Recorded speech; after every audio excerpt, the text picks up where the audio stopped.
Olá, tudo bem, gente? Tudo tranquilo? Muito boa tarde, bom dia, boa noite a todos vocês.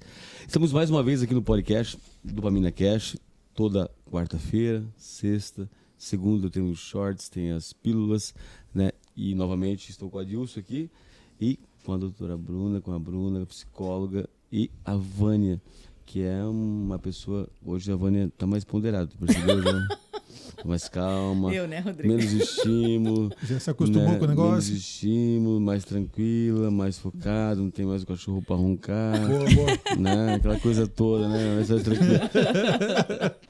Quem é desatento, na verdade, qualquer estímulo que se tem, quem tem TDAH, qualquer estímulo que se tem, se você não estiver muito focado no assunto ou não medicado, você acaba sendo atrapalhado assim por qualquer coisa. Nesse caso do Rodrigo, ele tá Básico. medicado, você não acha? Você tá medicado Sim. aí. Tá mais atento, mais focado. Sim. Tá. Não, na verdade é porque tem dias e dias, né? Você às vezes passa um dia assim que é muita energia, são 23, 22 pacientes por dia. Então, assim, é muita coisa, né? Muita troca de energia. Tu atende quantos pacientes? Eu tô 2 dias só no consultório, né, meu? Quantos? Em torno de 15, 20 por semana. Então, 15, 20 sugando. É uma troca. Tu tá ali pra abençoar, né? Ali pra poder ser útil e ser alguém que vai aliviar, orientar, e aí por diante o papel teu. Mas ao mesmo tempo também tu recebe pessoas, assim, batalhas, Saúde mental é pesado.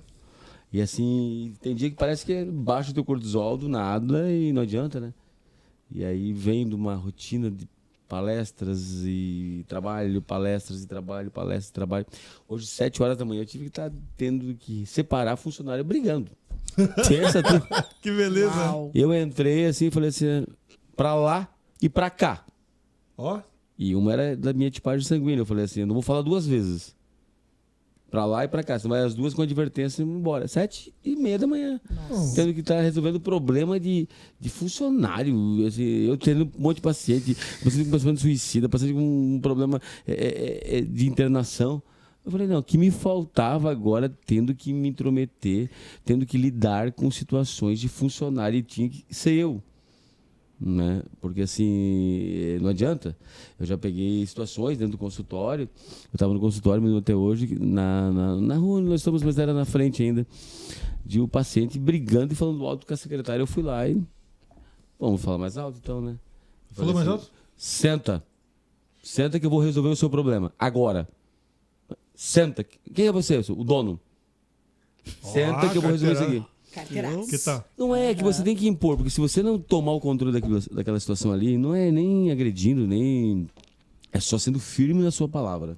Né? Senta que eu vou resolver o seu problema. E resolvi o problema do cara. Ele estava certo em partes, mas ele perdeu a razão quando ele alterou e começou a xingar as meninas que não tinham nada a ver com a situação. Que era o pessoal da tarde que tinha marcado e o pessoal da manhã que estava ali ouvindo pelo pessoal da tarde. Falei, não, né? O senhor perdeu a razão toda. Eu fui lá, atendi. Me lembro até hoje que estava o Lisandro estava acho que 1 mês, 2 meses, que é psicólogo, com o gestor da clínica, e foi um excelente gestor, mas ele disse, calma, vamos conversar aqui, conversar, senta. Senta agora. Que conversar o quê? Conversar o quê? Não tem que conversar. Primeiro senta, apaga o fogo e resolveu o problema.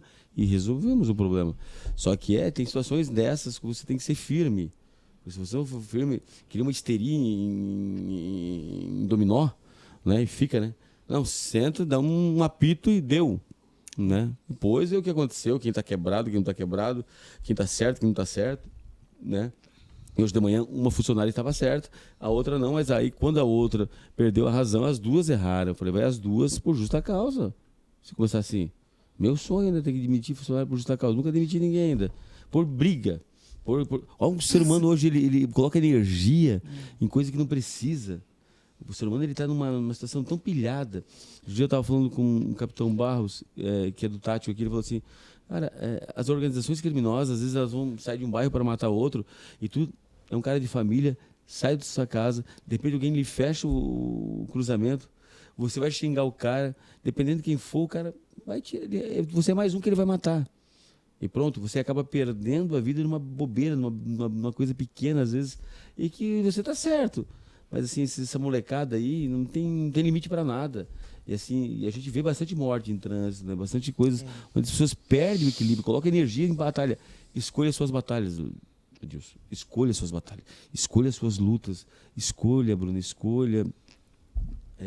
Porque senão, Vânia, a gente acaba tendo gastando energia com coisa pequena, né? E é difícil para nós. É difícil porque, tipo assim, às vezes são pequenas coisas assim que vai nos trazendo sentimento de justiça. Então, quando o seu senso de justiça é alto.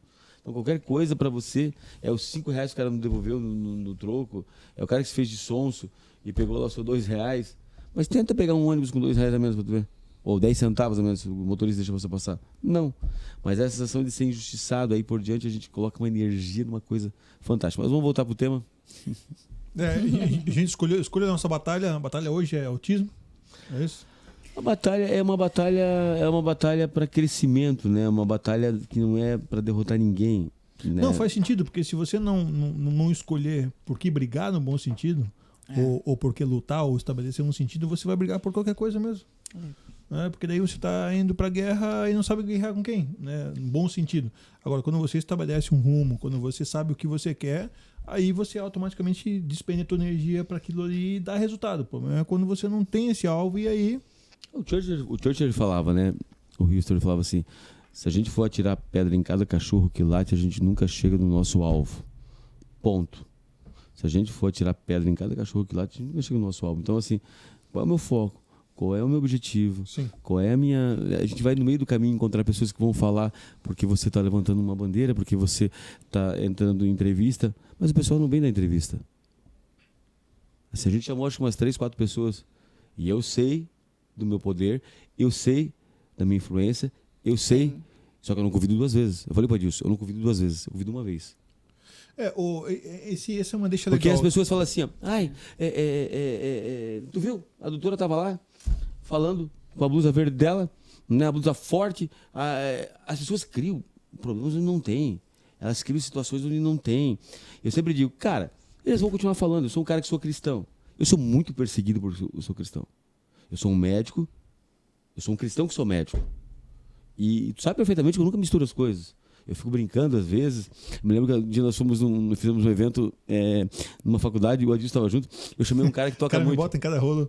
E o cara era para tocar a música do Lenine. Imagina. Assim, fantástica, né? Fantástica a música do Lenine. Incrível. Paciência. É uma música secular, tranquila.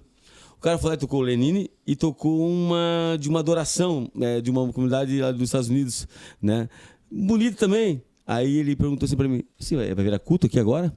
Aí eu falei assim, se tu começar, tu vai cair e vai ter uns 10 batizados com o Espírito Santo aqui agora. Mas estava numa faculdade, cara. Eu entendi que a situação dele era melindrosa e eu levei na esportiva. Deixa o barco rolar, velho. Depois a gente vê o que vai dar, cara. Se caiu alguns é porque o negócio tá bom, meu. Fiquei zoando, né? Mas assim, é difícil. É muito complicado, assim, sabe? Eu vejo frequentemente os pacientes dizendo que o médico falou que vai lá no Rodrigo, que é o pastorzinho. Cara, eu sei que é maldade. Eu sei que é pobreza de espírito. Eu sei que é inveja, no fundo é inveja, né? Só que quando eu saí para dar a primeira palestra na igreja para tentar conscientizar que isso não era demônio, era hormônio, ninguém ia, cara. Ninguém vai. Né, assim, aí é o grande X da questão. Eu não estava ali para favorecer nenhum público ou ninguém. Era para abrir a mente dos cristãos que eles estavam em tratamento, que não era demônio, que era hormônio, que temos que separar as coisas, né, que a espiritualidade ajuda, mas ela pode estragar também. Porque a gente fica atribuindo alguns fatores para que Deus possa resolver da minha maneira, né, nos pensamentos. E não que Deus não possa, o universo não possa agir aí. Só que por tomar essa decisão, cara, é bombardeio toda semana. Toda semana, assim. E assim, hoje eu nem dou mais bola, né? Porque, e não é pessoas de fora que nos metralham. É os da casa, né? Davi dizia. Ó. No final. Davi. Se fosse meu inimigo que me traísse, mas tu, Sim. comíamos no mesmo prato e íamos à casa do Senhor junto. A traição geralmente vem de alguém que compartilha com você, que está com você. Né? Isso ele está falando de Absalão. Né? Esse é um salmo histórico e profético. Profético porque Jesus fala, mesmo o versículo fala assim, se fosse meu inimigo que me traísse, mas tu, comíamos juntos e íamos à casa do Senhor. Cara, tu me apunhalou. Então é difícil. E eu aprendi que é muito difícil, porque as maiores calúnias da minha vida vieram de pessoas do mesmo mesmo círculo. Pois é. Né? Tu sabe perfeitamente disso. E você não espera disso, porque é falta de caráter, ou seja, é falta de responsabilidade com suas palavras, porque assim, é difícil você depois falar uma coisa, né? Quantas vezes falaram que eu era um médico drogado? Cara, nunca usei maconha. Na faculdade nunca passei a usar maconha, nada. A mãe de alguns amigos tinha certeza que eu usava maconha. Certeza. E hoje eu ligo pra eles, às vezes nós temos um grupo chamado Grupo da Discord, eu falei assim, se a tua mãe soubesse o que tu fazia, né? No dia do juízo final vai aparecer uma tela grande, vai mostrar quem é quem. Mas era um jeito de TDAH, hiperativo. Só que você vai carregando isso. Entendeu? Que o Rodrigo é meio doido. Eu sei da minha competência, eu sei da minha responsabilidade e da minha empatia e da minha lealdade e do meu comprometimento no tratamento do paciente. Né? Só que é difícil, tem hora que é difícil. Joinville é uma cidade difícil. A medicina, ela se gladeia hoje, não se gladiava isso. Isso era coisa da enfermagem, isso era coisa de outros órgãos. A medicina não tinha, era tudo cooperativista. Hoje já não. Teve médico já perito que perguntou pro meu paciente se ele ia na minha igreja. Olha só, que loucura, cara. Que loucura. Uma coisa sem nexo. Dá vontade de abrir um processo de ética, para mostrar, porque isso é perseguição, isso é perseguição religiosa, isso é questão do ser humano, assim, de pobreza de espírito, de falta de caráter. Isso é coisa de processo médico, né? Mas o que tem a ver isso, numa perícia federal, o cara tomar uma decisão como essa? Só que é perseguição. Aí um dia eu fui pedir conselho para um amigo meu, que é católico. Ele bem assim, ele usou a Bíblia. Mateus 5, ele falou assim, bem-aventurados sois vós quando serem perseguidos por amor de mesmo. Eu falei, cara, o cara tá sendo usado por Deus para me acalmar agora. Mas é difícil. Na prefeitura, quantas vezes fui denunciado, perseguido por questões políticas? Porque eu sou um cara político, eu não entro na política. Mas eu defendo uma bandeira, eu levanto, acredito, né? Já tive vários convites para sair na política, nunca aceitei por um propósito que eu tenho com a África, com o projeto de missões, porque eu acho que a política vai atrapalhar a minha vida como médico. Ponto. E eu nasci para ser médico, cuidar de pessoas. Ponto. Mas é difícil você tomar, às vezes, uma decisão e dizer não, porque você vai ter retaliação. Porque eles querem lhe usar, eles querem aproveitar o teu nome para que você vá. E é difícil você lidar, Adilson, com essas situações. Tem que ter muita segurança de quem você é, tem que ter muita firmeza do que você é. Hoje eu não dou mais bola, né? Antigamente eu fazia cariação. Falou mal de mim? Vamos lá ver, então. Vamos lá ver se é verdade essa história. Porque é chato. Né? São histórias que você não imagina, são coisas que o ser humano inventa e cria. Isso aí, o que a psicologia fala sobre isso? Assim, um cara cria uma história, ele diz, esse anel que ele tem, esse anel aí é o anel do Illuminati.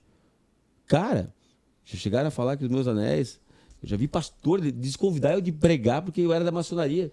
Falei, poxa, grau 33 aqui, irmão. Vamos aqui, irmão. Manda os pacientes pra cá, então. Olha, cara, o trabalho de perguntar, de investigar, de comer 1 quilo de sal com a gente. Né? Quem perdeu foi ele. Eu falei, tchau, Deus abençoe. Não tem mais tempo com isso. Sério, não tem mais tempo pra isso. Acho que é até um livramento não ir. Porque assim, e se fosse, qual o problema? Eu não sei. Né? Eu não conheço a fundo, eu não estudei ela a fundo. Mas assim, maçonaria por maçonaria, né? A entidade evangélica é uma maçonaria, são todo mundo reunido e junto. Ou estou mentindo? Paulo fala, ajudar primeiro os irmãos da fé. Tá lá, cara. Entendeu? Assim, então, é o tamanho da maldade do ser humano. Já foi caluniado, já? Já teve caluniado? Porque então, já foi? Já foi. Quantas vezes? Constantemente.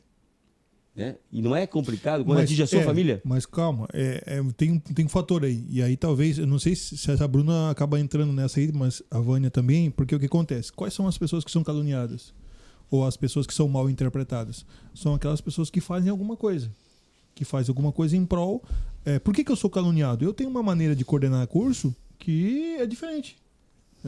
Eu sou caluniado como coordenador de curso porque automaticamente eu entendo que eu devo colocar os meus alunos para trabalhar no campo.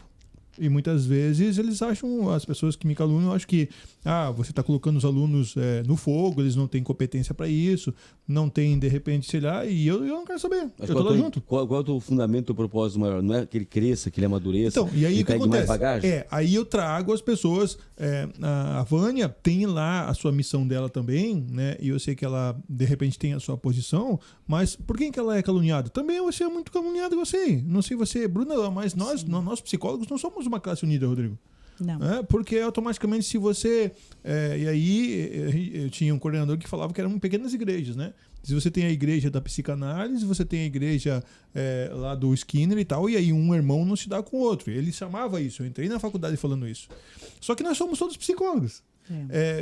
Você é mãe de autista, tem várias mães de autistas que te criticam, tem outros autistas, tem você que é médico. Então assim, não é uma coisa que talvez a gente vai resolver, isso não vai se resolver. Sim. A questão vamos para o produto final. O que você está fazendo? A gente está fazendo. Você faz, você está fazendo, Sim. nós fazemos. Então, de uma certa forma, e aí um dia alguém me falou sobre isso, porque essa ideia, por exemplo, de se lançar nas redes sociais é uma coisa que para mim não estava muito legal, porque eu sempre tava aquela ideia de ser aquele cara paz e amor.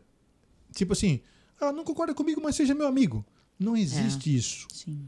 Existem pessoas que vão realmente te atacar. Vão ter raiva de você, pelo fato de você... Tem pessoas que vão te amar pelo que você faz e tem pessoas que vão te odiar pelo mesmo motivo. Sim. Não é? Então, aí você tem que escolher. Ou você, de uma certa forma, aguenta isso e faz, ou você não aguenta e sai fora. O problema é que quando você sai fora, você não faz acontecer aquilo que é produtivo. Então, hoje nós estamos aqui falando sobre esse tema extremamente importante e a gente sabe que tem muita gente orbitando que poderiam fazer, que não fazem, mas criticam. Sim. E aí eles fomentam, de repente, um movimento contrário para que as coisas não aconteçam. Né? Então, e aí? A gente que estava falando em off aqui, vários temas que, a princípio, a gente não vai trazer aqui, porque são temas que divergem. Sim. Né? Sim. Que Sim. envolve situações, que envolve pessoas, que envolve instituições que têm uma opinião divergente com relação ao tema autismo. Aí eu fico pensando, quem que ganha com isso? A gente deveria estar pensando em quem, Vânia? Não é na pessoa autista? Não, não a pessoa é na autista família? e na família que Mas tem aí, toda uma trabalheira. Aí vem outras coisas no lado. O meu status, a minha posição, a minha identidade, a minha questão política, a minha questão como profissional. E aí, por último, fica a pessoa pelo qual deveria ser interessado. Né? E é isso mesmo, receber críticas é isso. Eu sou uma pessoa muito criticada, primeiro porque eu costumo dizer que eu sou uma autista e uma mãe fora da curva. Eu sou mesmo. Quando eu conheci o Adilson muitos anos atrás, eu fui a primeira mãe que foi buscar parceria nas faculdades, né, Adilson? Para ter atendimento de psicologia, tá? Para as mães de autistas. Aí hoje eu escuto mãe fazendo politicagem dizendo não foi feito. Estamos fazendo hoje. Estamos levando hoje, né? Eu nunca fiz uma luta porque eu queria cargo político, indicação política, status político ou status social de nada, né? Recusei premiações na Câmara de Vereadores, inclusive o ano passado.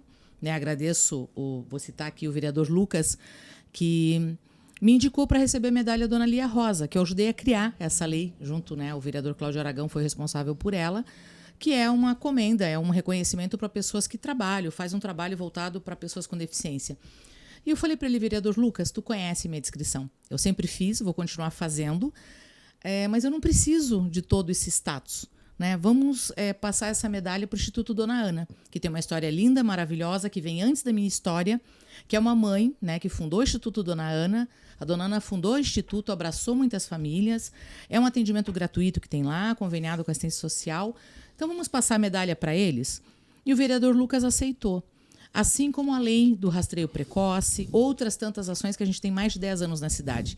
E hoje eu ouço, né, em Câmara de Vereadores, eu vejo na televisão, em algumas entrevistas, algumas coisas, nunca foi feito antes. As pessoas falavam e não faziam. Eu nunca tive cargo dentro de órgão público, eu nunca tive cargo com político, eu não tenho, eu abro mão de ter, porque eu sei o preço que isso me custaria, porque eu estou falando de vidas, eu estou falando de mães que sentem uma dor física, emocional e financeira, como eu falei da outra vez, a dor do desconhecimento, a dor da cobrança sobre um filho e uma condição que é um transtorno, da qual elas não têm culpa e muitas acabam sendo culpadas, muitas não têm para onde correr e buscar ajuda.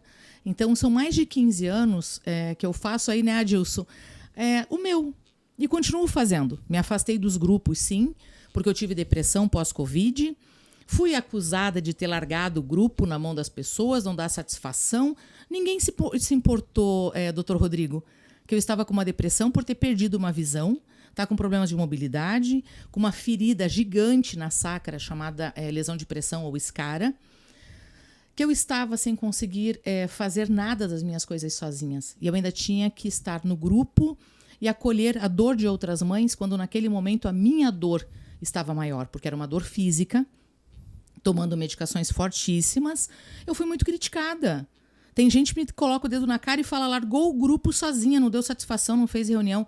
Cara, eu fiz muito por muitas famílias, em muitos momentos que eu não podia ter feito. E eu fiz até onde eu pude fazer. Então, eu tive em grupos até onde eu pude estar. Mas no momento em que a saúde mental da minha família, da minha filha e a minha saúde mental pediu ajuda, eu estava ali com depressão sozinha.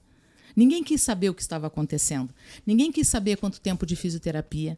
Ninguém quis saber como que estava a recuperação de uma lesão na sacra da qual eu não podia sentar, usando fralda, sendo de casa de fralda o tempo todo, a dor, tomando morfina, tomando tramadol, tomando medicamentos.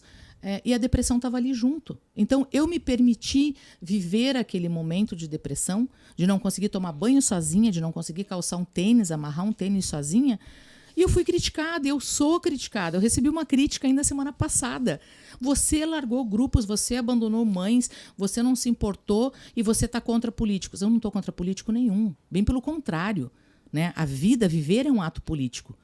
Porém, eu tenho algo para mim que chama-se uma luta, que ela é por mim, que é pela condição que eu vivo diariamente como autista, é pelo meu filho que tem autismo e é pelos meus 2 outros filhos que não têm autismo e vivem essa realidade o tempo todo. Então, minha luta sempre foi pela família, sempre foi por um todo. Vânia, você trouxe um tópico importante para a gente abrir aqui. Você trouxe, e é legal você falar isso, porque é uma dor sua. É Sim. a sua história. É a minha história. Se a gente desse lugar para as mães falarem sobre isso, cada uma traria a sua parte da dor. Sim. Agora, o que eu fico pensando aqui? Eu escuto você falando, eu acompanhei um pouquinho disso, inclusive a sua recuperação pós-Covid, a gente teve uma relação lá na faculdade que eu coordenava, na clínica escola. Eu fico pensando, essa dor ou essa luta não deveria ser sozinha. E aí eu estava escutando você falando aqui e eu fico pensando, quantas mães têm essa luta sozinha? Só que essa mãe tem luta sozinha, mas ela está no grupo do WhatsApp das mães, ela vai, de repente, sei lá, na reunião, lá não sei o que ela participa, ou ela compartilha, mas essa dor que você está falando, as pessoas não sabem. Só a pessoa que sente sabe. Só quem vive. E aí a questão e aí a Bruna pode ajudar também, quais são os profissionais que você acha que deveriam ser... Porque a gente está falando de uma questão que vai para além. Tá? A gente estava falando aqui antes sobre você se doar naquilo que você faz enquanto a tua posição como profissional. Né? Por exemplo, eu escolhi, o Rodrigo falou, quantos pacientes você tem? Eu escolhi hoje ficar 2 dias no consultório e 3 dias na faculdade. Por quê? Porque na faculdade me dá condições de eu fazer trabalhos na comunidade. Uhum. Eu vou até a comunidade com os meus alunos e eu trago a comunidade até a clínica escola, então automaticamente eu estou envolvido com esse processo todo. Então, para além do consultório, eu estou ali tentando fazer alguma coisa em prol disso aí. Se a gente pensar nos profissionais que poderiam estar junto dessa equipe, né, não deixando essa mãe sofrer sozinha, porque uma coisa é você ficar cuidando do seu filho ou acompanhando o seu filho, mas a tua depressão, Vânia, é sua. Não está vinculado necessariamente a você tratar o autismo ou o seu filho. É uma coisa que está em paralelo.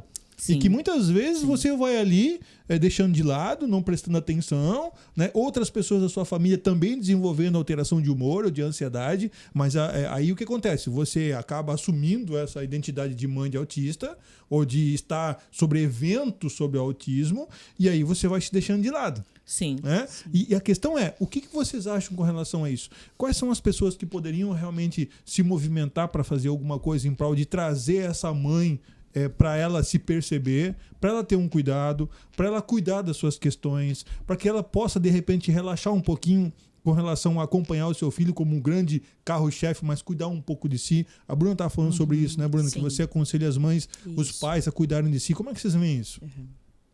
Posso falar? Pode falar, Bruna, por favor. Então, assim, pelo que eu percebo, né, na minha prática com autismo, as mães acabam se dedicando muito tempo, né, do seu dia, das suas horas. Então, os pais acabam assumindo a situação financeira, muitas vezes, e as mães a se dedicar ao cuidado desse filho, né, de levar para as terapias e tudo mais. E aí chega um momento em que a gente começa a observar que é bem isso, né? A mãe está sobrecarregada desse corre-corre, dessas preocupações, do pensar lá no futuro, né? Quando a gente vai se deparando que a criança não desenvolve, porque todo pai tem aquela esperança de transitar dentro do espectro, né? Então, de ali, digamos, tem um comprometimento severo, nível 3, mas eu vi relatos de que foram curados, né? Então, temos ainda esse mito, né? Que sai rapidamente, isso depende do amor dos pais. É uma Isso. cobrança absurda, né, Bruna? Sim, super. São 3 e níveis. aí, são 3 níveis, né? Nível 3 seria de um suporte, digamos, né? Muito, digamos, de dependência mesmo. O nível 2, que seria considerado um caso moderado, que precisa de um suporte. E o nível 1, que precisaria de um suporte substancial, né? Então, mínimo, digamos. E aí os pais, digamos, quando eles chegam muitas vezes na clínica, a criança foi diagnosticada, eu já tive casos de 18 meses. Né? Então, com 18 meses, a gente vai ter os traços, né, dessa criança ali, das estereotipias, dos padrões, muitas vezes, né, a questão do contato visual, a parte de não ter a linguagem, e aí os pais começam, não, mas eu já vi que, né, tinham crianças que não falavam, tinham esses padrões, e depois, né, ficaram leves, transitaram. Realmente, nós temos, né, transição dentro do espectro. Mas nós teremos casos em que as crianças continuarão dentro do espectro severo e que vai ser possível, né, ali de nível 3, possível dar a qualidade de vida para essa criança, para essa família. E aí os pais começam, digamos, né, se culpar. Então, até essa semana eu tive uma reunião com uma família, né, que bem isso, né, digamos, eu tive que fazer, mas qual que é a percepção sua em relação, né, ao seu filho? Né? Não, eu sei que é um caso severo. Sim, então, né? Então, hoje nós tivemos metas a curto, médio e longo prazo. Isso é importante já conscientizar desde primeira investigação, né? Sim. Porque é difícil o paciente ou a família ter esse insight também. Isso é para qualquer doença da área da saúde, né? É difícil e às vezes eles não percebem que pequenas melhoras, assim, são grandes conquistas. Sim. Assim, Sim. é difícil, falei, tá. Eu sempre digo, eu não melhorei muito. Tá dormindo? Isso é muito caso de insônia. Tá dormindo? Tô. Chegou aqui, não dormia. Opa. Isso. Tá dormindo. Né? Mas, e aí, com o autismo deve ser uma coisa mais melindrosa ainda, né, Bruna? Porque, como tu falou, há comparações? Sim. Eu já tive casos em que, assim, a família me procurou porque a criança evoluiu em 6 meses. Mas essa criança, ela era um quadro leve, né, de autismo. E aí eles queriam a mesma equipe porque a criança evoluiu. E aí o filho, né, dessa família era um caso moderado. E aí chegou 6 meses, não teve o mesmo resultado. Né? E eu falei, gente, cada caso é único. Né? É único, específico. Você pode ter a mesma equipe, pode desenvolver o mesmo programa de ensino individualizado, que a gente chama, né, que é o PEI, né? Mas é que cada criança vai responder com a sua peculiaridade, a sua singularidade e também estando dentro do espectro. Então, é possível, a criança está ali no moderado. Ela vai desenvolver, mas vai ter as suas limitações por estar dentro do espectro moderado. A gente, você falou uma coisa interessante, queria, inclusive, que vocês falassem um pouquinho sobre isso. Existem algumas crenças por trás do autismo, né? Como, por exemplo, a cura, né? Eu vou buscar, ele pode se curar. Ou aquela questão de eu me conformar e achar que de repente, sei lá, foi um presente de Deus, então é um anjo que Deus colocou na minha vida para mim cuidar e tal. Né? E aí o que acontece? Eu acompanhei uma família, quer dizer, um pai, alguns anos atrás, que entendia que o seu filho era realmente algo que Deus tinha dado para ele, então ele era ingênuo. Ele era uma criança que não tinha maldade, segundo ele, muito religioso e tal. E aí quando o filho chegou na puberdade, ele teve alguns comportamentos de ordem sexual. Né? Como ele entendia que esse filho era um anjo, que não tinha maldade, o filho estava tendo alguns comportamentos inadequados com relação à sexualidade. E quando eu fui pontuar para ele algumas coisas, esse pai ficou muito irritado comigo. Né? Sim. Porque achando que eu estava demonizando o filho Satanás dele. dominando Né? você. Que ele não teria. Foi complicado. E ele saiu batendo Semente porta do do mal. consultório porque entendeu que era um anjo que não tinha maldade. Mas o filho estava tendo um problema sério Sim. com relação a isso. Né? Será que não foi uma fuga? Oi? Será que não foi uma fuga dele? Não. Tem a puberdade, Existem gente. Sim, não. Não, na fuga dele no sentido de achar que era um anjo. Essas crenças, Sim, vocês acompanham são muito crenças. isso, Vânia? Essa questão Sim. de isso atrapalha no processo? Com certeza sim, porque daí você deixa de trabalhar aspectos com a pessoa a ponto de acreditar em coisas que possam amenizar e acaba prejudicando. Como é que você vê isso? Primeiro deixa eu abrir um parênteses aqui, né? A linguagem usada nesse podcast, a gente combinou que ela seria a mais simples possível. Então, quando a Bruna, ou eu, ou o Dr. Rodrigo, né, alguém pegar... tipo assim, falar, o nível 3 é severo, 2 moderado, porque tem famílias que ainda não entendem, não estão ainda com a expertise de saber o que é nível 1, 2 e 3, e é necessário que a gente saiba ponderar, inclusive a comunidade autista. A gente não tem que ficar colocando o dedo na cara de ninguém. Há pessoas que têm uma compreensão muito mais simplória, ou muitas vezes ela está com o cotidiano dela tão cheio de coisas, ou ela também tem suas questões para tratar, para cuidar, para ponderar, que ela vai entender que se você falar autismo leve, não é nenhum crime. Gente, não vai ser cancelando o podcast, fazendo milhões de cancelamentos, porque a ideia aqui é exatamente falar com todos os públicos. Então é muito mais fácil a pessoa que tem uma graduação, o PhD, o doutorado, enfim, seja o que for, e que está ali estudando o tempo todo, está na internet, com acesso, entender nível 1, 2 e 3. Né? Não está errado se a gente usar para a comunicação de algumas famílias. O que é o nível 1 é o leve que falava antes, sim. Temos que mudar isso? Claro que sim. Então não é capacitismo, não é nada disso. Vamos lá, eu vou voltar um pouquinho ali, quando você perguntou dos profissionais. Eu, como mãe, com filhos hoje de 14 anos, 20 anos e 27 anos, eu digo que independente de você ter filho autista ou não, a saúde mental é muito importante. A família precisa prestar atenção nas bagagens que você carrega. Quando você vai se tornar pai e mãe, você vai colocar uma outra vida no mundo, seria necessário você passar por um atendimento com um psicólogo e um psiquiatra antes, para você entender a transformação que sua vida passa. Você não fica mais a mesma pessoa. E você não nasce pai e mãe a partir do momento do teste que diz que você está grávida, que a família está grávida ou que chega uma adoção. É uma construção, gente. A paternidade e a maternidade é uma construção. E a gente tem que tirar o romantismo.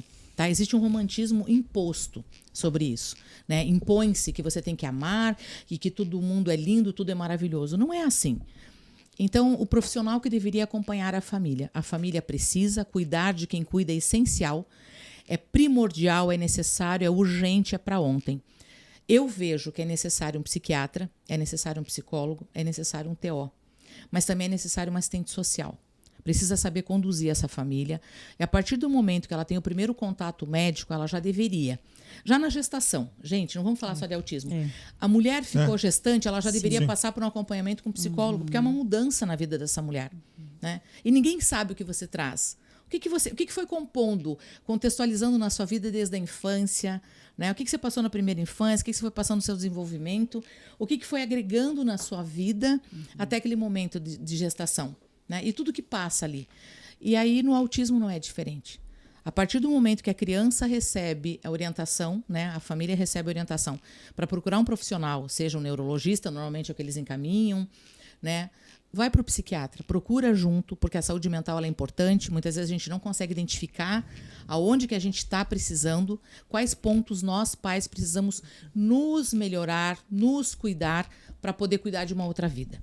Então, deveria ter ali, junto do acompanhamento, a gente já pediu isso muitas vezes na saúde pública, não fomos ouvidos, outras vezes profissionais que dizem ter um conhecimento amplo de autismo acabam omitindo opiniões desnecessárias contra as famílias, rotulando as famílias, desacreditando das famílias, desacreditando das mães. Gente, mãe sabe do seu filho. Mãe sabe quando o seu filho está ali saindo daquilo que a avó, o vô, alguém disse que é o desenvolvimento, fora do padrão do marco de desenvolvimento de uma carteira ou ali da puericultura. Então é necessário, é preciso. O psiquiatra tem que fazer parte, sim, e o psicólogo do primeiro momento. Não dá para encaminhar a criança para um profissional e não encaminhar os pais. É necessário. E encaminhar os irmãos também, quando se tem as pessoas que convivem diariamente com essa criança, com que tem ali a hipótese do autismo. E aí você falando sobre o anjo azul. Eu respeito muito as mães que têm essa fala, porque eu acho que é uma relação muito íntima, muito da... Quem sou eu para dizer que a mãe não pode chamar o filho de anjo azul, Claro. de amor, de príncipe? Ela pode, mas é importante você entender que seu filho não é seu produto. O seu filho não é a sua extensão. Seu filho é um ser humano. E ele terá a sua própria vida, ele tem a sua personalidade. Por mais que ele possa trazer traços do pai e da mãe, tá? Ele é um ser humano diferente de você. Ele terá gostos diferentes. Ele terá sonhos, desejos, estímulos que por mais que você coloque os teus, ele não irá copiar 100%. E é necessário respeitar essa pessoa. Então o anjo, é legal chamar de anjo? Sim, mas até onde? Né? É importante que quando você coloca esses rótulos em cima do seu filho, que você olha com amor, que você está sempre colocando junto a palavra amor, você entender até onde ela pode ser prejudicial. Por exemplo, eu chamar um adolescente de 15 anos de anjo azul e eu querer negar que esse adolescente, por ser autista, ele terá questões hormonais, ele terá ereção, ele pode ter masturbação, desculpem usar o termo aqui, mas é isso mesmo, que a garota também poderá passar por isso, que ela vai menstruar, que eles podem ter desejo, por que não? Eles são seres humanos. Então, antes de eu falar o meu anjo azul, o meu autista, o meu ser angelical, ele é um ser humano, ele tem um nome, você registrou. Ele tem esse nome. O autismo faz parte da vida dele, mas ele é um ser humano que desenvolve. Ele vai crescer, vai desenvolver a mama, ele vai desenvolver a parte hormonal. Ele vai chegar na adolescência e assim como quem não é autista, ele vai mostrar um desenvolvimento. Que é necessário você ter um olhar de compreensão, um olhar para que vai haver mudanças que muitas vezes você não está preparado. Eu costumo falar para as mães, né? Porque, por exemplo, como eu trabalho com infanto-juvenil, então as mães veem tudo o autismo, né? E esse comportamento é do autismo. Então tem pais que mandam para mim, Bruna, tá começando a apresentar medo disso. É do autismo, né? E aí lá vai fazer a psicoeducação para os pais, porque eles ficam preocupados nesse sentido. E eu sempre falo, né, questão de, vamos supor, birra. Falei, antes de autismo, é uma criança. É uma criança. Né? Antes de autismo, está crescendo para a adolescência. E é isso. Então faz parte, é bem isso que você colocou, né? É um ser humano que está se desenvolvendo e vai passar por todas as fases. Então, sim, claro que as crianças com atraso no desenvolvimento, algumas fases vão vir tardias, né? Virão tardias. Então, por exemplo, a famosa Terrible 2, né? Às vezes vem lá com 4 anos e as mães se assustam. Meu Deus, era, né, um anjo azul até agora. E agora, né, nossa, não colabora mais, agora tá se jogando no chão. Aí, vamos fazer então uma análise funcional aí. E aí, quando a gente vai fazer análise funcional dos comportamentos, a gente se depara que, poxa, ele quer escolher, ele está se vendo, sim, como pessoa, que ele tem direitos, que ele tem escolhas, que ele tem gostos e preferências. Não é porque é autista que não tem, que não dá conta, né? Às vezes os pais subestimam também. Sim. Então, acho que é bem importante, né? Porque é bem isso. Então, às vezes, só vê o rótulo do autismo e, sim, esquece que antes tem uma criança, né? Tem um pré-adolescente, que tem um adolescente se desenvolvendo aí, né? E virão questões típicas, né, do desenvolvimento normal, né, dito normal aí. Agora, o que é interessante vocês falando é assim, a gente está vendo, querendo ou não, né, um movimento atualmente para que haja algumas adequações, né? Uhum. Sei lá, a gente ouve falar sobre rampa para o cadeirante, aquela coisa toda, né? Acessibilidade. Então tem um movimento para isso. Claro que muitas vezes é pautado por uma questão de lei. A maioria das instituições acaba, infelizmente, fazendo porque é lei. Uhum. Mas tem uma predisposição aí, né? A gente estava falando meio em off, tem uma questão que pode gerar polêmica. Por outro lado, não, porque daí você vai aquela... né? Até que, aí a pergunta que eu faço para vocês duas é justamente essa. Até que ponto? Deixa eu formular para aprender. Né? Introdução. Até que ponto isso realmente é um movimento para, poxa, vamos trazer todo mundo, né? Como o Rodrigo falou, aquela questão da comunidade, né? Onde eu estou, todo mundo está de acordo com que cada um tem a sua necessidade. Até que ponto isso é algo realmente um movimento legal, até que ponto não, olha, o autista ele precisa enfrentar isso, porque isso faz faz parte do desenvolvimento, é importante que ele se adeque, que ele se adapte. Do que eu estou falando? Por exemplo, dessa lei, né, que tramita, não é só aqui em Joinville, mas isso é algo que acaba... todo ano a gente escuta muito isso, né, os fogos de artifício, aquela questão do barulho, que faz com que haja um incômodo. E aí não é só o autista, né, que se incomoda. Aí tem o cachorrinho, aí tem o idoso, né? Então, o que vocês acham disso? Com relação, não é essa lei específica, mas uma lei geral. Até que ponto o autista ele precisa enfrentar isso? Você é uma defensora disso, né, Vânia? Ele precisa tomar decisões, ele precisa enfrentar algumas coisas que pode e outras não. Opa, isso aqui realmente a gente precisa negociar porque isso faz mal, isso de uma certa forma não contribui. Como é que vocês veem isso? Eu não sou expertise, né, na parte assim das entradas sensoriais, mas como eu trabalho com outros profissionais, então, digamos, terapeuta ocupacional que tem a ênfase, né, em relação à integração sensorial, então eles vão afirmar, e realmente eu já estudei, que existe sim, né, as questões de desordens sensoriais. E um deles seria essa questão auditiva. Então, que para alguns autistas, e aí não são todos, né? Não é todo autista terão defesas sensoriais, desordens sensoriais.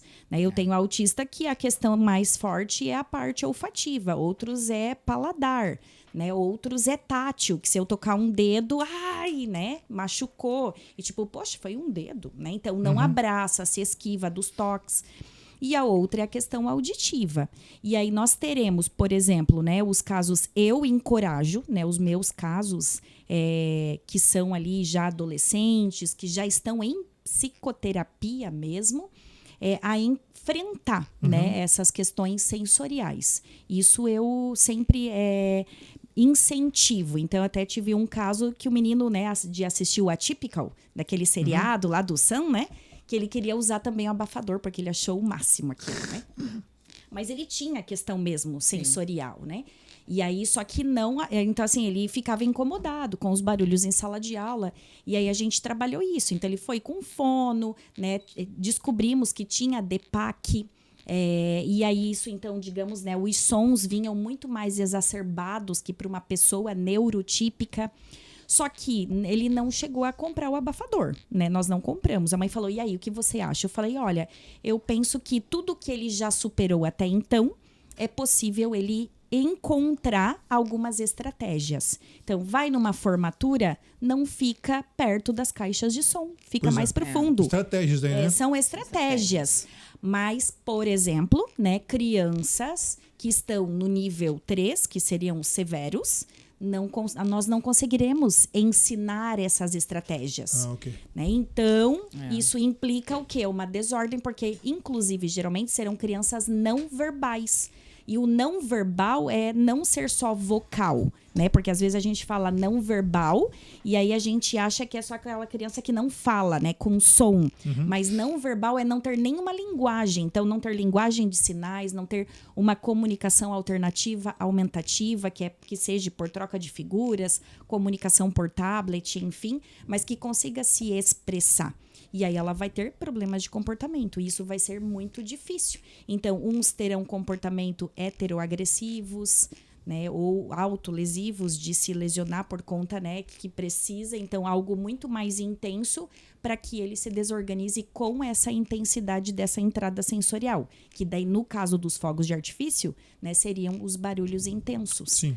E aí, assim, em partes eu também sou uma defensora, né? Digamos, em relação a essa questão, assim, de não ter os fogos, né? Mas que eles precisam enfrentar, né, várias outras questões, né? Em relação a barulhos intensos, né? Desde que seja possível realmente, né? Então, assim... ensinar. Mas, por exemplo, casos severos aí, eu indicaria. Então, vamos, se não ter essa lei não ser aprovada, então, talvez o uso realmente do abafador. Para esse caso específico, né, a família preparar essa criança com história social, que é possível a gente, né, mostrar o desencadeamento, a gente não sabe até onde essa criança vai compreender essa história social, mas fazer uma preparação, uma antecipação e daí usar. Para daí conseguir abafar. Mas os cachorrinhos não, né? Mas assim, tem os locais específicos. Vamos lá. Tem a outra turma também, Assim, eu já atendi pronto-socorro que o cavalo pegou e foi estourar. O brasileiro não tem instrução, curso para soltar foguete. Eu tava lá em Canoinhas, o cara, a mão dele abriu em 3. Assim, abriu tem isso em também. 3. Retardado. Aí eu, na boa de um plantão, né, o miserável me aparece uma coisa dessa. Podcast Não, é o cara. canal dele. Então Não, ele- cara, não. Tem coisa assim que é mula. Pô, eu não sei, cara. Eu não sei. Coloca lá um tijolo lá embaixo, liga. O cara já perdeu a mão, já perdeu a visão, tem gente que morre. Assim, pra quem tá num plano de emergência, chega aquele cara aberto, assim, literalmente 3 partes literalmente abertas. É complicado. Com o médico, simplesmente tem que fazer. Estourou, fraturou, perde às vezes o dedo, a mão, né? Literalmente isso. Então, é muito difícil isso, né? Também você... porque são locais específicos. É praia, é Natal, é final do ano, é 12 de outubro. É que eu me lembro. 12 de outubro. Só que assim, você acaba pegando uma outra turma também que tá lá curtindo, festando, e estão num local específico. Né? Porque se a gente for adaptar tudo para tudo também... Mas aí eu vou interromper e vou falar assim, eu não sou contra os fogos e artifícios. Eles são lindos e maravilhosos. A gente tem que saber diferenciar o que são estampidos, né? Eu não sou uma conhecedora de fogos, eu não sou técnica em nada disso, mas o que eu ouvi na discussão na Câmara de Vereadores. Eu acho que, assim, eu peço desculpas, né? Eu respeito quem gosta do barulho ou quem precisa do barulho, mas o fogos de artifícios para famílias que têm autistas, quando eles entram em crise, é um sofrimento muito grande, intensivo, primeiro para a pessoa com autismo. E aí vem a família que precisa dar conta disso. Só que a gente tem que ir além desses estampidos. Então, mais uma vez eu digo, eu não sou contra os fogos, de forma alguma. Eu acho que tem que ter uma interpretação da lei nesse sentido, de que os fogos sem barulho são muito bem-vindos. São os estampidos que são os problemas, né? Os É o que rojões. tá aparecendo ali, né? Então, exatamente, os fogos são lindos. Ele não precisa de barulho. Tá? Vai ser Então, o aquele que acontece? O que acontece? né? Gente, vamos falar de autista. Vamos falar das pessoas que estão hospitalizadas. Vamos falar de animais. Vamos falar das pessoas que estão em casa acamadas. Você acha- Vamos falar de outros transtornos que podem. Mas você acha que na praia, por exemplo, na praia, vamos lá, na praia, tu acha que aquela multidão toda, aquele barulho por si só, não incomoda o menino com o transtorno? Pode, mas aí a pessoa que tem o incômodo, doutor Rodrigo, ele não vai. Essa é uma Sim. situação. Tá. A gente tem que entender o seguinte, gente. Essa O autismo é um espectro. Assim como estou eu aqui falando com vocês. E aí o doutor Rodrigo fez a brincadeira no início, né? Das questões. Né, a Bruna falou, hoje nem vim de colorido. Tem um excesso de informações aqui para mim que eu preciso. Eu desenvolvi, né? Eu estabeleço a comunicação visual para eu não me dispersar. Ok? Eu tenho um filho autista que é bombeiro. Que ele ama estar em ocorrência, ele ama estar de prontidão, de plantão para salvar vidas nessa cidade. A sirene do bombeiro hoje não é mais para ele problema nenhum. Para alguns autistas é um terror. Então a gente tem que saber respeitar cada pessoa. E no autismo a gente tem autistas com nível 3 de suporte, ou nível 2 e 1, que tem a questão sensorial auditiva muito mais aguçada, muito maior. Muitas vezes as famílias nem saem de casa. Conheço autistas que nunca foram para o shopping, autistas que nunca passearam em lugar nenhum, a vida deles é terapia, casa, terapia. Tá? São autistas com mais de 20, 30 anos, existem essas famílias em Joinville que já lutaram muito também na cidade. Essas famílias não vão, doutor Rodrigo. Mas por quê? E por causa do barulho e da questão sensorial Da desordem, no geral. né? A O desordem que disruptivo causa. que causa na criança. Porque, por exemplo, o excesso de barulho, de estímulo visual, a areia, enfim. E assim, gente, é importante também falar o seguinte. Cada autista é único. Quando você fala com um autista, é aquele autista. Não existem 2 autistas iguais. Nós não somos seres humanos iguais. Quem conversa comigo, eu vivo o autismo de uma forma. Na vida do meu filho é outra. Na vida de mais 500 pessoas será outra. Você pode ter 5 autistas em casa. Todos serão diferentes, são únicos. Nós somos seres humanos que nós temos as nossas próprias questões de percepção do mundo e da vida. Né? No meu caso, algumas pessoas falam, Vânia, mas você fala, você conversa, você interage, você vai, você luta, você busca. Gente, eu sou mulher. Eu já nasci com a obrigatoriedade de engolir o choro, de calar, de sentar de lado, de não falar palavrão, de ser a que vai cuidar de alguém. Então a gente tem que entender isso. Mas eu tenho um nível 1 de suporte de autismo.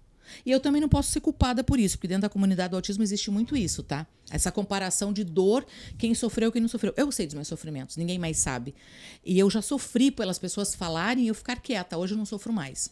O teu problema é teu. Eu não tenho culpa se o filho de uma outra pessoa tem autismo nível 2 ou 3 ou tem outros comportamentos juntos. Eu sei do meu filho, eu sei o trabalho que eu tive. E eu sei as vitórias que nós tivemos também. E quanto eu aliviei isso, porque eu não vivi um pesar. E eu não vivi também a dor. Né? Eu fui criar estratégias, sozinha, mas eu fui criar estratégias. E dentro do... O que acontece com as questões de barulho? Meu filho hoje tem 20 anos. Ele não é referência para os demais, porque os outros não são iguais a eles. Ele talvez consiga ouvir o estampido e ache legal, mas esse não é o caso do A, B, C, D, E. E tem aquelas crianças que vão entrar em crise, elas podem se machucar. O grito em si vai causar um estresse, vai causar um emocional pesado. Eu posso falar porque eu sou autista. A gente sente emocionalmente e fisicamente. O desgaste físico, o desgaste emocional, ele é muito grande. E eu digo isso para vocês porque depois que eu fiquei em coma, né, eu precisei ficar no hospital, a parte sensorial que já estava num equilíbrio, digamos assim, eu já tinha um controle maior, ela voltou assim terrível, porque eu perdi um pouco da audição do lado direito, então o lado esquerdo é muito maior. Antes eu vivia em lugares que hoje eu não consigo ficar.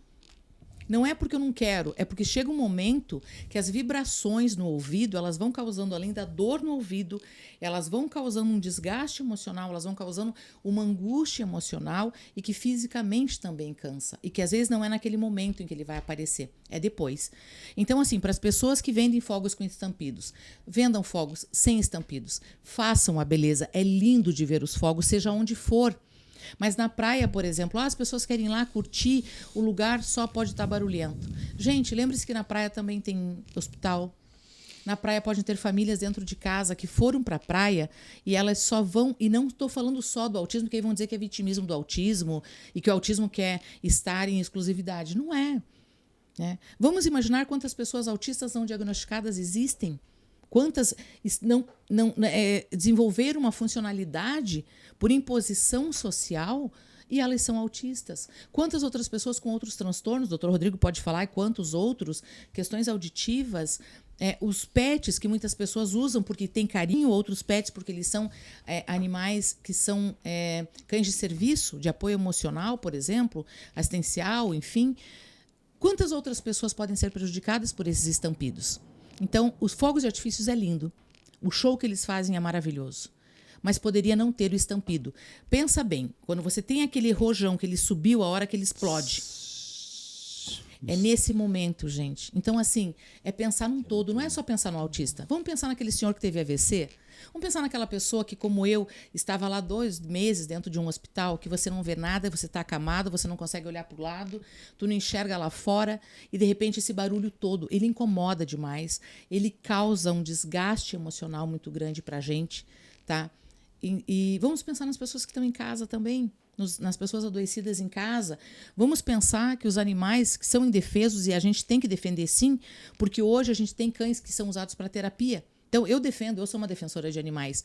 Quantos animais silvestres, muitas vezes, vão acabar evadindo-se de um espaço, de um meio urbano que eles estão, por causa desses estampidos? Então, é o barulho. O fogos em artifícios em si, não. Ele é lindo demais, mas sem barulho. Então, acho que é isso. A gente tem que respeitar num todo, né? Sim. E esse abafador, Bruna, como é que funciona? Você compra? É tipo um fone de ouvido? Isso, como se fosse um fone de ouvido. E a criança consegue suportar isso? Sim, porque daí é bem isso, né? Ele faz essa função de abafar os estímulos, né? Então, por exemplo, o Sando, a Typical, utiliza, por exemplo, quando ele vai transitar, fazer, digamos, caminhadas, enfim. Também tem aquela Advogada Extraordinária, outra série, que ela usa meio de transporte público e ela acaba usando o abafador para reduzir realmente os ruídos. Então, assim, é possível, né? É possível, sim, utilizar, comprar também, mas eu diria que é observar, né? Observar. Não ser aquela coisa assim, existe, ele já se desorganiza, vamos colocar. né? Então, é analisar cada caso, né? Cada caso. Então, por exemplo, nesse caso específico desse meu clientinho, eu falei, não, né? Ele dá conta de superar, já superou muitas coisas e ele vai conseguir superar sim. Né? Então, por exemplo, né, ele estava contando, a gente tem grupo social na clínica, e aí ele contou para os colegas, né? Nós temos 2 colegas que têm sensibilidade auditiva. Então, a gente tem, por exemplo, usar ar-condicionado e abrir as portas e janelas, porque senão vai dar eco, e aí o mínimo que a gente fala realmente incomoda muito. E aí, às vezes, eles ficam eufóricos, né? São pré-adolescentes e adolescentes, então, jogando daquela, né? Como é que é o barulho do fogo? O estalarzinho ali, né? Isso, então dá na voz, a faísca na voz, né? E aí ele fica, ai, né? E então, assim, aí até ele tava. Esse menino que eu indiquei que não comprasse, inclusive, ele falou: olha, pessoal, né? Eu participei de um campeonato. Né, nesses dias. E eu achei que ia ser muito difícil, tinha muito barulho, né, a torcida falando e aquilo, né? E aí o pai falou, ele estava muito agitado no campo, mas ele deu conta. Né, ele conseguiu se organizar dentro da estereotipia. E ele não precisou usar o abafador. Né? Então, ele aprendeu estratégias para lidar com isso. Então, se a gente talvez tivesse usado o abafador desde o primeiro momento em que ele começou a apresentar e pedir pelo abafador, era bem provável que ele ia começar a se limitar. Então, não teria participado de alguns eventos, mas, por exemplo, formatura de irmã, né? Enfim, a questão de outros eventos sociais. Na escola, por exemplo, todo ano tem apresentação, né? Vamos pensar, de final do ano, né? Ele sempre participou, né? Então, assim, analisar cada caso mesmo, eu diria, né? Em questão, né, da parte. Então, assim, existem autistas que é bem isso, que vão gostar e vão até lá na praia ver. Vão lá na praia ver. Vão lá na praia e vai ser... E a gente não pode colocar num isso, todo, né? Não dá pra generalizar. E eu concordo bastante com você, né? Realmente, o que incomoda é a parte do barulho, né? Os fogos, não. Embora terão alguns que terão questões sensoriais daí visuais, que daí também pode ser um problema. Mas eu acredito que nos fogos é mais a parte sensitiva, né? A auditiva mesmo. Por exemplo, aqui, vocês estão ouvindo o ruído da lâmpada, da iluminação e do ar-condicionado? Só meu bruxismo. Só. Então, o que acontece... o que eu ia te falar, exatamente. Mas aí, o que acontece? Não dá para generalizar. Cada autista é único. Mas é importante respeitar. É importante... eu digo que as pessoas falam muito em empatia. Gente, empatia é uma hipocrisia hoje na rede social, tá? Tenha respeito, porque empatia você jamais vai conseguir se colocar totalmente no lugar do outro, na dor do outro. Mas tenha respeito. Aquela criança que precisa. É claro que é importante você ir colocando e dessensibilizando essa criança nos espaços, nos ambientes, porque quanto mais você tornar ele recluso, mais difícil fica. E tem aquelas situações que as famílias fazem a dessensibilização, que a família viaja o mundo para dar conta, para conseguir fazer a estimulação e o filho conseguir se adaptar em todos os espaços e não consegue. Mas aí a gente tem que lembrar que, será que é só autismo? Quais comorbidades tem nessa pessoa que, junto com o autismo, ela traz todas essas dificuldades, né? E respeitar que tem um pai e uma mãe que acaba sofrendo ali junto, um filho, porque ninguém que tem autismo arruma o filho em 2 minutos e sai de casa correndo. Não é assim, né? Gera uma sensibilidade, sim. Então, o que eu peço para as pessoas sempre, não precisa ter empatia, tenha respeito. Agora, Respeite. O que é interessante ver vocês dois falando é que a gente tem aquela ideia aquele pensamento antigo. Não, né? É frescura, né? Vai lá e pronto, se vira, Sim, né? sim. Não, se todo mundo tem que ir, você tem que ir também. Que também tem o outro lado da história, né? Tem aquela família que é super cuidadosa com relação, e tem aquela família, não, só porque ele é autista não tem que fazer isso não, bota ele no campo de batalha, né? Quando a gente fala sobre profissionais que de uma certa forma estão ali assistindo, achei bem interessante a sua fala, Bruna, porque muitas vezes a gente vai para o extremo ou outro, né? Ou super protege demais, ou libera, e aí você acaba causando um problema igual, né? Sim. Então, se você entende as peculiaridades, por isso que eu estava aqui pensando, poxa, é difícil você criar uma lei, porque a lei ela empacota, né? Para todo mundo é isso e tem que fazer tal coisa. Sim. E vocês estão me falando tantas variáveis dentro de um tema que não dá para mim chegar aqui agora, sei lá, e dizer, não, autista é isso. Não. Autista é muito mais do que isso. Temos que desconstruir a ideia única que se tem sobre autismo, sobre o checklist de autismo, tá, Adilson? Existe hoje checklist. Não, gente, sai, desconstrói isso, tá? Você precisa conhecer a família, precisa conhecer aquele ser humano, aquela fase de desenvolvimento que ela está, não fazer comparações, porque cada família sabe o que passa, sabe o acesso que tem aos recursos,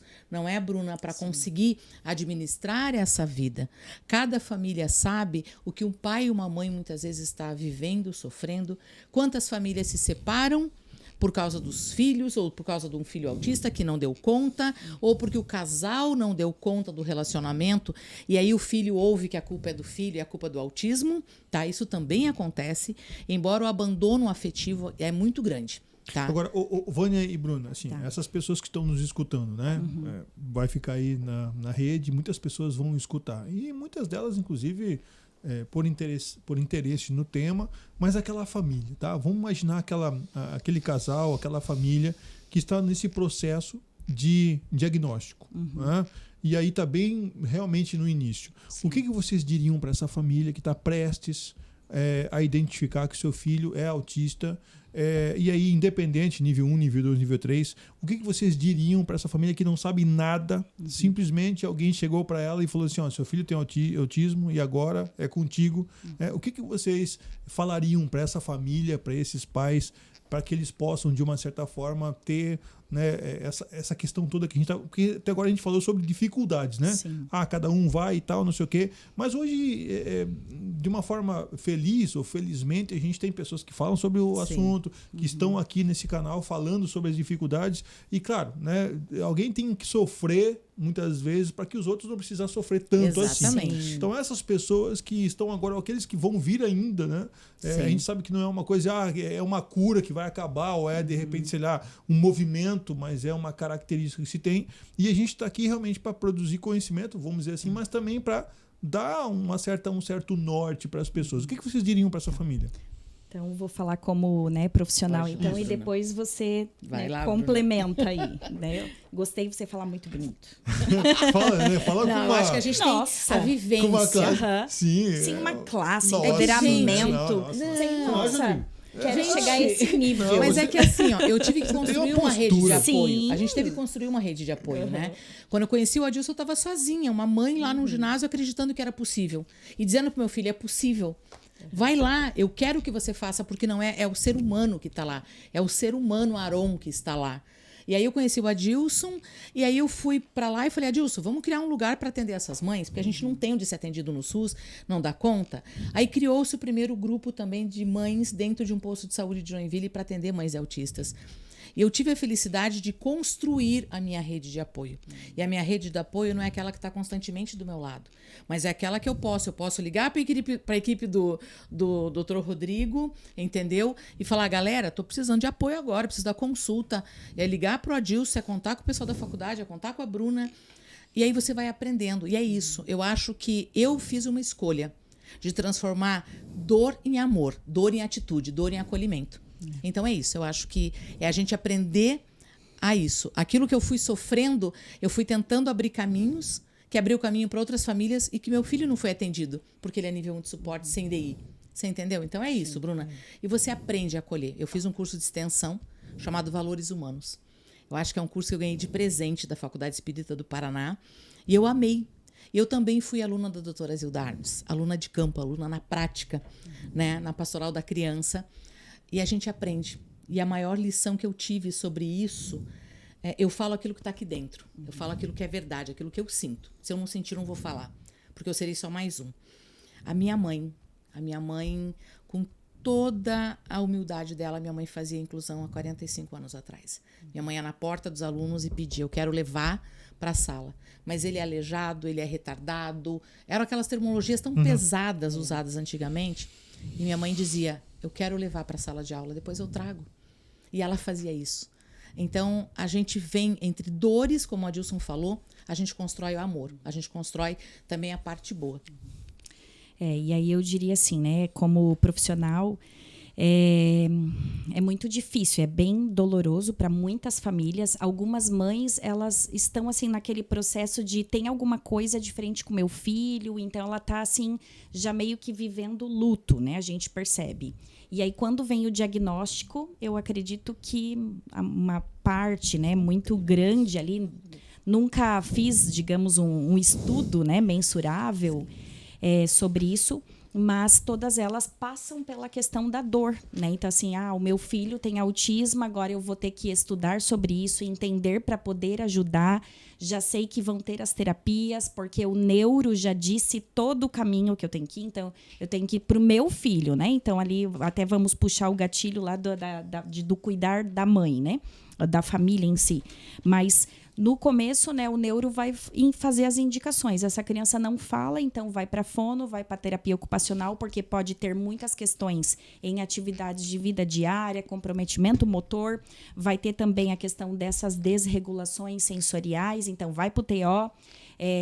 Se tiver, né, a criança está, digamos ali, foi diagnosticado aos 7, 8 anos, talvez vai para o psicopedagogo para ajudar na questão acadêmica, enfim. E aí essa mãe, então, vai digerir. E aí eu diria que eu acredito que essa equipe inicial que você fala lá, bem no início, né, de quem é a equipe, acho que ter uma pessoa, né, então, ali para acolher essa família, né, orientar, desmistificar o autismo seria o primeiro passo, né? Porque a família vem isso. Então, vem com esse luto desse filho, com muitas dúvidas, mitos do que já ouvi falar nas redes, isso e aquilo. Então, essa parte de ter um profissional, um psicólogo, então, para acolher essa família e explicar, fazer as orientações necessárias. O psiquiatra, porque pode ser que tenham outras questões, né, envolvidas ali, né, doutor Rodrigo?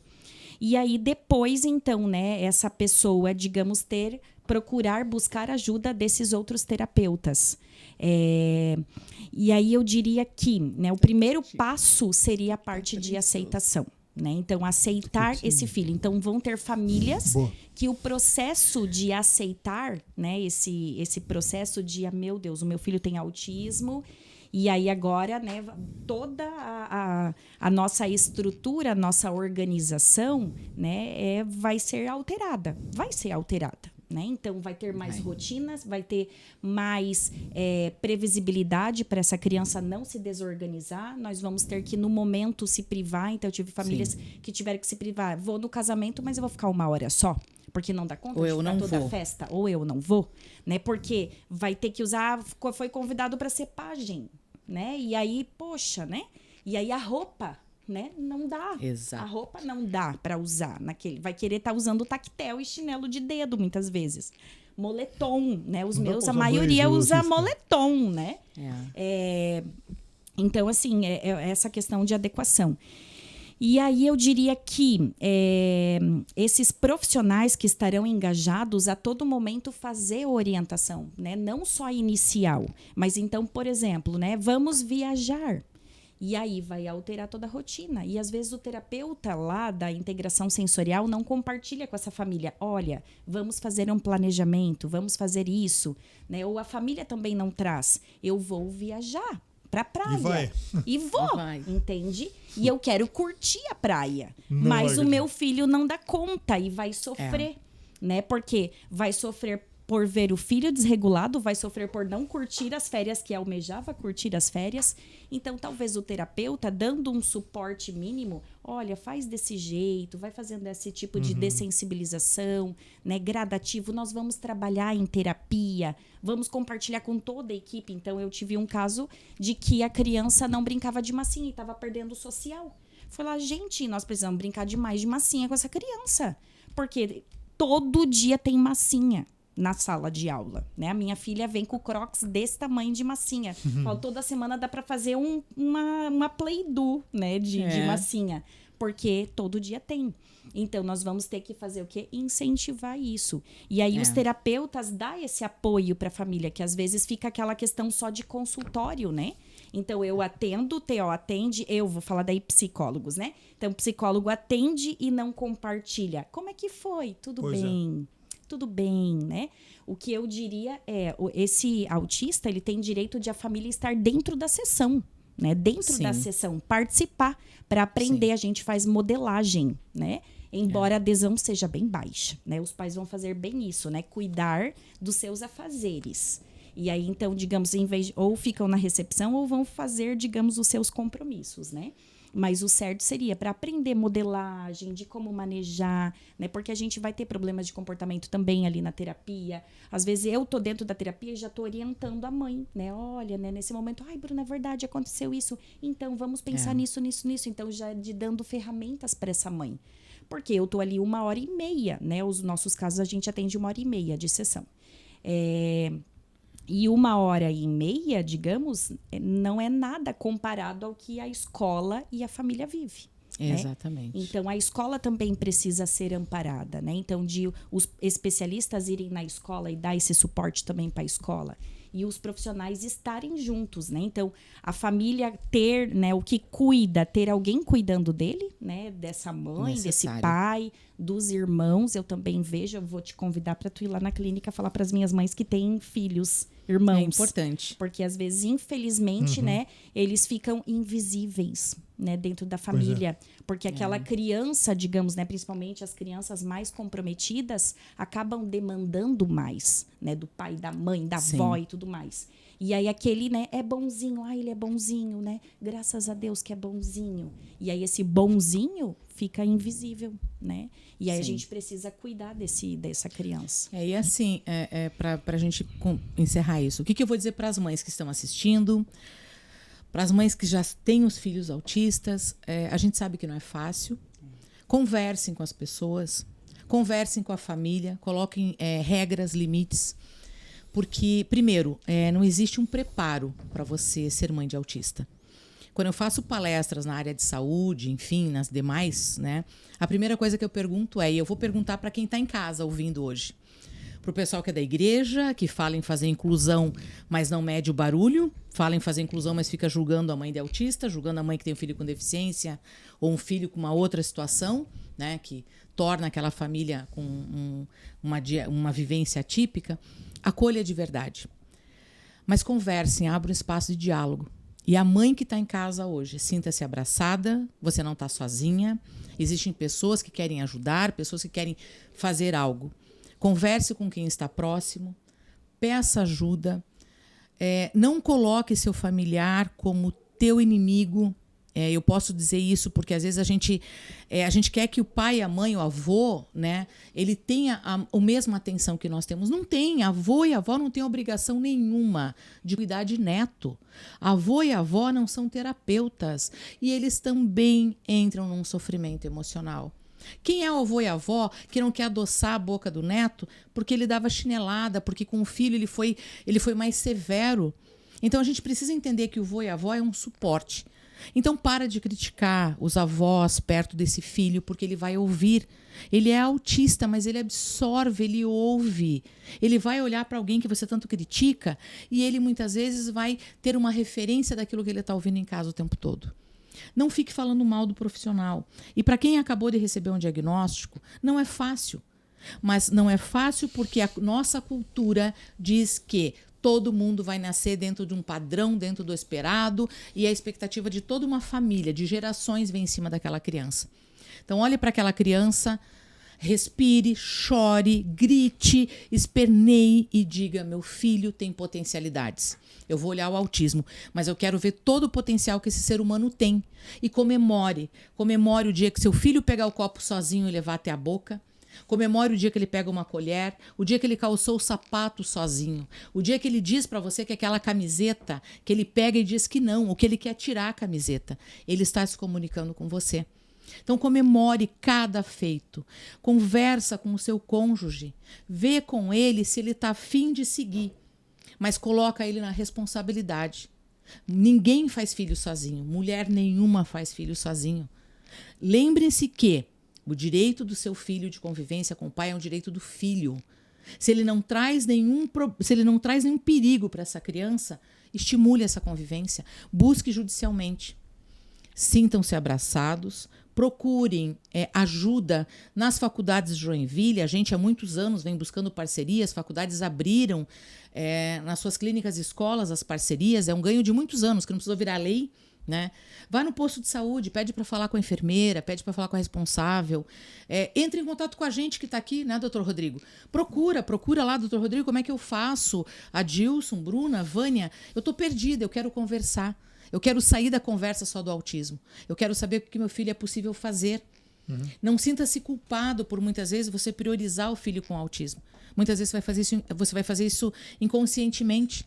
Mas busque a família toda para fazer parte e estimule, esteja presente na estimulação, crie estratégia. Se o seu filho não vai para o centro da cidade no horário de rush, no horário de movimento, vá depois que o movimento fechou. Mostre as fachadas. Eu fui criando estratégias com meu filho, muitas delas sem orientação nenhuma, porque não tinha. Autismo nem lei era, não tinha lei, autismo era reconhecido como deficiência. Então, crie estratégias, mostre os alimentos, tente prestar atenção se aquele alimento, o cheiro agrada seu filho, se ele não vai entrar em crise por causa do cheiro de uma fritura, do tempero de um feijão, o cheiro de um sabonete, tudo isso vai mudar a sua vida? Vai. Mas ele é seu filho, ele é sua responsabilidade. E você não é obrigado a dar conta de tudo, porque muitas vezes você também precisa ser cuidado. Então, permita-se ser cuidado, permita buscar ajuda, permita conversar, tomar um café, permita ir lá na faculdade atrás do Adilson e dizer: Adilson, tem atendimento para mim aqui é a região central da cidade. O Adilson vai te ouvir, assim como ele fez em outra faculdade. As pessoas vão tentar te amparar de alguma forma, porque não é fácil. Mas também não procurem só olhar os problemas em volta. Olhem tudo o que você pode. Olhem sua potencialidade e saiam da positividade tóxica. Onde a mãe de autista tem que fazer academia sim, onde estão obrigando hoje as mulheres a apresentar, tem que estar maquiada com a unha em dia. Cara, você não é obrigada a nada disso. Você tem que viver sua vida. Fique maquiada se você quer, se você gosta. Se você tem que usar a mesma roupa todo dia, use a mesma roupa todo dia. Olhe para você. Diga não para as pessoas.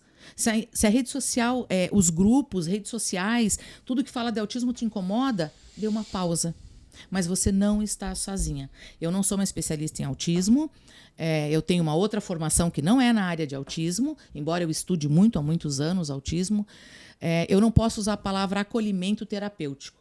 Mas se alguém sentir que precisa, eu estou ali, minha rede social está na rede social do Adilson, da Bruna, do Dr. Rodrigo. Vocês não estão sozinhos. A gente está encerrando o mês de setembro, setembro amarelo.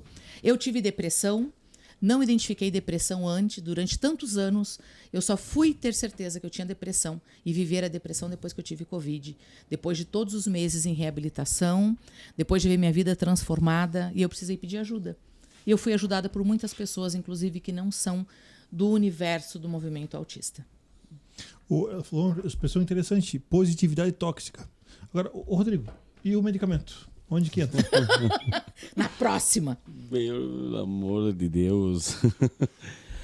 Adilson, a Bruna estava falando ali, e aí, para encerrar isso aqui, que já passamos do nosso horário, mas quanto antes for identificado não só o transtorno do espectro, não só os transtornos de neurodesenvolvimento, o TDAH, quando bem tratado corretamente, o poder que isso pode trazer para o bem, o ganho, né, mas o prejuízo que isso pode dar também. Né, e às vezes por falta de conhecimento, às vezes é por teimosia, às vezes é por negação, mas assim, quando se fala de uma criança, quando se fala de alguém que é dependente, assim, o responsável, ele é sim responsável por o prejuízo ou o ganho, ponto. Né? Eu não poderia tratar TDAH quando pequeno. Né? Eu sabia mais ou menos que eu tinha algumas coisas alteradas, hiperatividade, desatenção. E é muito difícil, porque eu reprovei na 5ª série. Era chamado de maconheiro pela mãe dos amigos. Sim, totalmente diferente. Mas passava em primeiro lugar em medicina. Sim, né? Só que era muito difícil, porque gostar de coisas que eu não gostava, e de repente com a medicação, minha vida mudou. Eu tenho começo, meio e fim, claro que é disciplina, é atividade física, mas a medicação para mim, cara, assim, foi fundamental. Para TDAH, terapia fundamental, é ótimo, mas a medicação vem em primeiro lugar, Porque assim vai te concentrar, vai te focar. E é para aquele momento. Só que as pessoas têm essa ideia de medicação, vai trazer prejuízos daquilo, vai dar Alzheimer, doutor. É sempre essa coisa que eu vejo. Gente, primeira coisa, medicação não vicia. Né? Existem algumas medicações que podem trazer compulsões por pessoas já com transtorno de compulsividade, mas geralmente não traz compulsão, não vicia, não gera câncer. As medicações na área psiquiátrica, né? Da saúde mental. Medicação demora. A Bruna responde em 2 semanas. Eu respondo em 5 semanas. Também não é assim. Mas. A genética é diferente. Poxa, mas ele respondeu. Tá falando com relação a medicação, sim. Pensei que era o WhatsApp. Eu ia falar. Eu levo. Meu Deus, eu levo 2 semanas para responder. Responde tanta coisa. Mas a medicação vai, assim, ter um efeito diferente, a bioequivalência é diferente. Isso muda tudo, cara. Assim, no começo, às vezes, pode trazer os efeitos colaterais mais terríveis possíveis. Passa aqueles 15 dias, 30 dias, vai embora. Vai embora. Sim. Então, medicação não vicia. Medicação tem a biogenética da pessoa também, né? E às vezes demora um tempo. Mas assim, é legal quando você pega o paciente com pânico, por exemplo, que é aquela pânico que ele não dá conta de sair, vai para o hospital, ele vai parar no pronto-socorro. Cara, os 15 dias, doutor, e aí? Ele enche o saco, tá? Ele enche o saco, cara. E aí, quando é paciente que é de outra cidade, doutor, não aconteceu nada ainda. Eu falei, calma, filho. 40 anos quer resolver em 2 semanas. Tongo, né? Não dá, Tongo. Não dá. Tem que esperar, não resolve, cara? Não, cara. Tipo assim, o Aprazolam, eu nem gosto de passar benzodiazepínico. Eventualmente eu passo, porque eu sei perfeitamente que a paroxetina vai colocar as coisas no lugar. Ela vai levantar todo o plasma, vai abaixar as crises de pânico e vai trabalhar até no toque. Naquele pensamento ruminante que volta, que pensa, eu vou morrer, eu vou morrer, eu vou morrer. Vai diminuir tudo isso. Isso é o poder da ciência, isso é o poder da bioquímica, isso é medicação. Só que é esse prazo que ele quer para ontem. Mas a minha vizinha, cara, tomou água com babosa, resolveu o problema. Pois é, a tua vizinha tem uma genética diferente. Irmãos gêmeos não respondem da mesma maneira, cara. Isso atrapalha, às vezes, porque eles param tudo. Eles param o tratamento, param a medicação. Eu falei, não, gente, aí não dá, né? Aí vocês brincam, porque, tipo assim, poxa, estávamos chegando com uma melhora, com remissão de sintomas, né? E pior do que isso é parar. Então, às vezes, coisas agudas, depressão, não os transtornos de neurodesenvolvimento, mas depressão, pânico, questões de humor. Cara, era para ser uma coisa de aguda, de 1, 2, 3, 6 meses, se tornam coisas crônicas. Uma coisa crônica. Porque ou não sabiam ou subestimaram. Sim. Subestimar é um tratamento. Cara, tem que esperar. Poxa, faça a redução com o profissional, esteja acompanhando com o psicólogo. O psicólogo, graças a Deus, nessa parte não se intromete. É um outro louco que se diz, isso aqui tá há muito tempo já. Existe. Como existe um balconista da farmácia, cara. E a rede social, doutor Rodrigo. O doutor Rodrigo passou isso aqui pra ti, que coisa forte. Lítio 300 miligramas. Cara, lítio, a dosagem de apresentação é 300 miligramas, cara. E 300 miligramas para ti é diferente do estalopram de 10 miligramas, que às vezes é mais potente que o de 300. Nada a ver, tem uma dosagem com a outra, são âmbitos diferentes, caminhos diferentes. 150 miligramas de bupropiona não é tão potente quanto 2 miligramas de clonazepam, Rivotril. Então, assim, são medicações diferentes, ações diferentes no sistema nervoso central, mas que vão ter... Tem medicação de 1 miligrama que dopa. Tem medicação de 300 miligramas que faz encósticas. Então, assim, muito cuidado. Quem é o Zé da farmácia que está lhe orientando? Meu Deus do céu. Ah, mas isso aqui é para convulsão. Cara... A medicação que funciona para convulsão... Se olhar a bula... Lê a bula. Já era. Não, mas se ler a bula, ninguém dá nem nada. uma dipirona, um paracetamol. E aí, doutor Rodrigo, né, bem interrompendo mesmo. Gente, rede social. Eu vou falar agora para as mães, pais de autistas, professores profissionais. Parem de fazer julgamento daquilo que vocês não conhecem, vocês não sabem o histórico desse paciente. E aí culpam Ritalina, culpam Risperidona, e eu não dou, e eu acho, eu li a bula. Cara, se você lê a bula, você não daria a vacina que seus filhos precisam no primeiro ano de vida. Não, é o Apocalipse. Então, e outra Apocalipse coisa... é mais alegre, é mais bom. O Apocalipse é mais promissor. O Apocalipse é mais promissor. A bula, cara... E assim, ó, dizem pra mim, né? Como que teu filho hoje é bombeiro e teu filho é assim, assado, o teu filho participa de igreja tal, porque eu mediquei, porque eu fui conversar com os profissionais, porque eu desenvolvi essa comunicação de ter que ver. Se eu ficasse prestando atenção em todo mundo que dá palpite, meu filho não teria desenvolvido como ele está. Porque eu ouvi tanta coisa absurda na escola e de profissionais sobre ele, mas eu preferi ouvir aquilo que era legal, que era positivo. E fui atrás. E a mesma coisa eu digo comigo com a depressão. Posso dizer isso. Não demonizem medicamento. Eu precisei de medicação para depressão pós-Covid, para tratar uma depressão que talvez vinha desde a infância, que a gente nunca identificou. E meus pais não são culpados também, porque eles não tinham a informação que nós temos hoje. Então é importante. O que o doutor Rodrigo está falando, a medicação para um vai agir de uma forma, por irmão vai agir diferente. Sim. O remédio de verme, se você não souber usar, ele vai ser um problema.